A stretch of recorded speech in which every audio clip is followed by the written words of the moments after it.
এবং কর আদায়ের দক্ষতা বৃদ্ধির লক্ষ্যে রাজস্ব ব্যবস্থা। নতুন অর্থবছরের জন্য ৭,০০০ কোটি টাকা কমিয়ে মোট ব্যয় ধরা হয়েছে ৭,৯০,০০০ কোটি টাকা।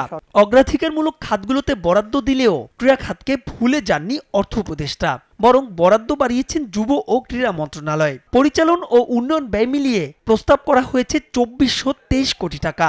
এর মধ্যে উন্নয়ন খাতে ১,৪৪০ কোটি ৩৭ লাখ টাকা এবং পরিচালন ব্যয় ৯৮২ কোটি ৬৩ লক্ষ টাকা। নতুন বাজেটে বরাদ্দ বাড়লেও ২০২৪-২৫ অর্থবছরের জন্য আগের বরাদ্দে কাটছাঁট করেছেন অর্থ উপদেষ্টা, যার পরিমাণ কমিয়ে ধরা হয়েছে ১,৫৮০ কোটি ৭৮ লাখ ৩৭ হাজার টাকা। সংশোধিত এই বাজেটে উন্নয়ন খাতে ৬২৭ কোটি ৯৫ লাখ টাকা এবং পরিচালন ব্যয়ের পরিমাণ ধরা হয়েছে ৯৫২ কোটি ৮৩ লাখ ৩৭ হাজার টাকা। অর্থাৎ ২০২৫-২৬ অর্থবছরের প্রস্তাবিত বাজেটে রাখা বরাদ্দ চলমান সংশোধিত বাজেটের তুলনায় ৮৪২ কোটি ২১ লাখ ৬৩ হাজার টাকা বেশি।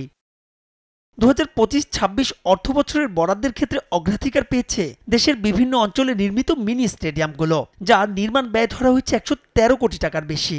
বিকেএসপির প্রশিক্ষণ সুবিধাদির আধুনিকায়ন এবং ভৌত অবকাঠামো সুবিধাদির উন্নয়নের বরাদ্দ রাখা হয়েছে ১৬ কোটি টাকার বেশি। এছাড়াও নড়াইল বীরশ্রেষ্ঠ নূর মোহাম্মদ স্টেডিয়াম ও টেবিল টেনিস ভবনের অধিকতর উন্নয়ন এবং ইনডোর স্টেডিয়াম ও ভলিবল স্টেডিয়াম নির্মাণ প্রকল্প, ক্রীড়াক্ষেত্রে প্রতিভার অন্বেষণ, গ্রামাঞ্চলের ক্রীড়া পরিবেশ সৃষ্টি এবং দক্ষ ক্রীড়াবিদ তৈরি, জাতীয় ও আন্তর্জাতিক বিভিন্ন প্রতিযোগিতা আয়োজন, অংশগ্রহণ, জাতীয় ক্রীড়া পুরস্কার প্রদান ছাড়াও বরাদ্দ রাখা হয়েছে বিভিন্ন ক্রীড়া সংস্থা ও অসচ্ছল ক্রীড়াবিদদের কল্যাণ অনুদান প্রদান এবং ক্রীড়া স্থাপনা নির্মাণ, উন্নয়ন ও রক্ষণাবেক্ষণে। মাহবুব রিমন, সময় সংবাদ, ঢাকা।